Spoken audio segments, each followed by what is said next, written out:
สวัสดี FC ทุกท่านทุกคนครับผมยินดีต้อนรับ FC ตอนเข้าสู่ทีมงานของผู้เฒ่าพารวยพอสวัยพารวยครับตามโค้งสุดท้ายของพ่อน้องกองครับ FC กับผมคนโทรด่วนมาคนว่าคนฝันแล้วย้ำให้โค้งสุดท้ายเลยครับ FC กับผมนะไก่หอดมือหอดเป็นมาแล้วนะครับเนาะส่วนคนที่ฝันอย่างไรไปฟัง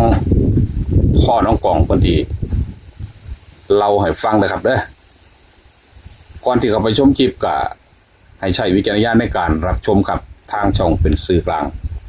เสนอไว้เป็นเพียงแนวทางเท่านั้นครับมักกระจัดขัดกระพานนะครับเนาะคันมักกันชอบก็อย่าลืมกดไลค์กดแชร์ให้ครับทีมงานของผู้เฒ่าพารวยพอสวัยพารวยนะครับขอกำลังแรงใจจาก FC ทุกท่านทุกคนครับผมเอาไปฟัง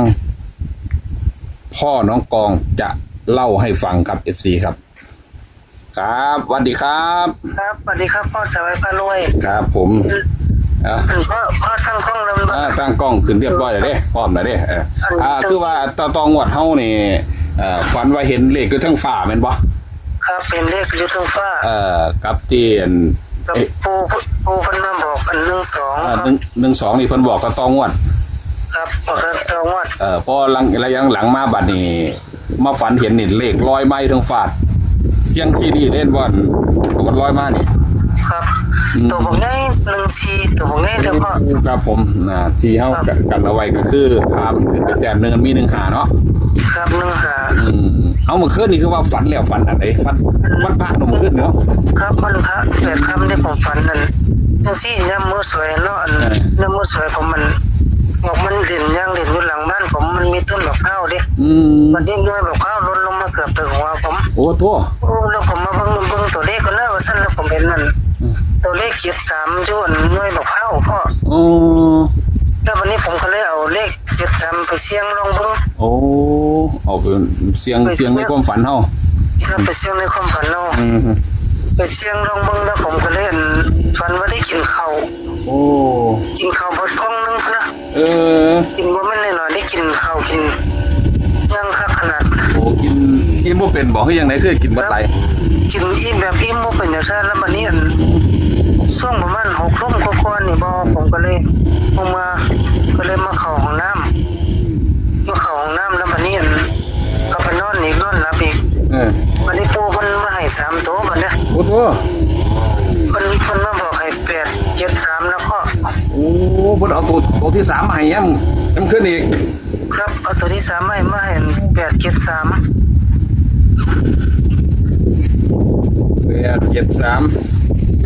โอ้ปาด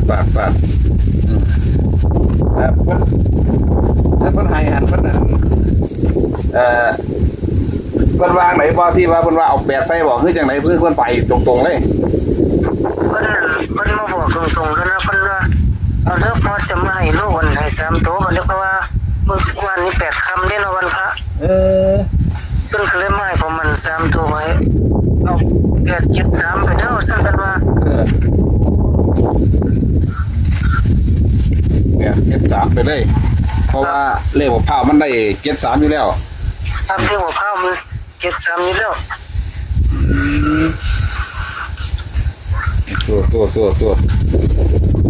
มันบ่วางไหนบ่ซุ่มที่ว่าฝันไปแล้วซุ่มนั่นน่ะมันเป็นเลขหยังบ่ได้บอกพี่คนบ่ได้บอกนะพ่อตัวผมฝันครับฝันแน่นี่เด้มันเพิ่นมาบอกครับบอกแนวแต่ว่าเลขตัวนี้73นี่ผมมั่นใจ1,000%ไปเลยพ่อโอ้เลขตัวเนี้ยครับมั่นใจ1,000%เลยครับผมมั่นใจ1,000%เลยโอ้แต่ว่าปูมันก็มาย้ำให้อีกก็ปูก็มาย้ำให้อีกย้ำ3ตัวก็สิมั่นใจหลายว่าต่อครับปูนี่เป็นปูพุ่มอยู่บ้านเฮาบ่ครับปูพุ่มอยู่บ้านนะครับอยู่ในบ้านนั่นเป็นตัวปูบ่คือเป็นจังได๋เป็น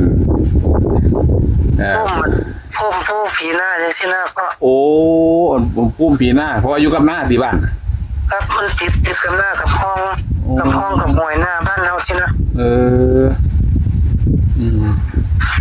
เห็นว่ามื้อนี้ฟันธงโค้งสุดท้ายเลยครับฟันธงโค้งสุดท้ายเลยพ่อ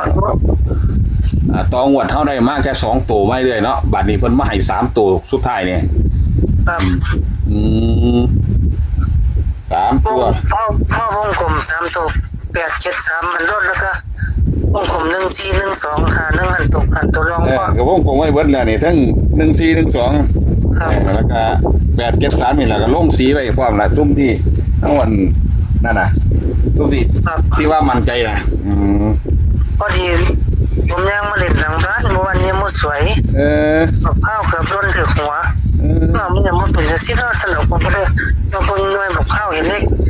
73 บักพร้าวแห้งบ่คือบักพร้าวดิบๆนี่ บักข้าวแห้งบักข้าวแห้งเนาะ โอ้บักพร้าวแห้งมันลงมา ครับมันล้นลงมามันคือเลข73แล้วสั่นผมเบิ่ง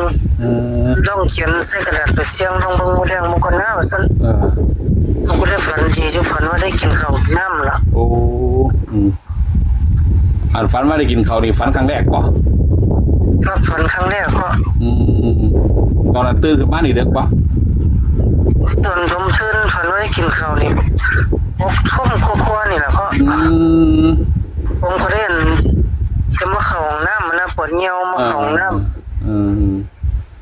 ลูกเข้าห้องน้ำแล้ววันนี้ก็เลยไปนอนแล้ววันนี้ช่วงตี 3กว่าๆเนี่ยมาปูคนมาฝันมาบอก โอ้ พ่อปูจะให้ลูก3ตัวเด้อให้873มาสั่น โอ้ มันเพิ่นก็ว่าอยู่3เด้อ873 873 873มาสั่นแล้วเพิ่นก็ไปแล้วนะ โอ้เพิ่นย้ำให้ตั้ง3เที่ยพุ่น ครับบัดนี้ผมก็เลยห้องมาเบิ่งนาฬิกาตี3 40กว่านาทีนี่ล่ะ โอ้พอดีจังช่วงจังหวะผี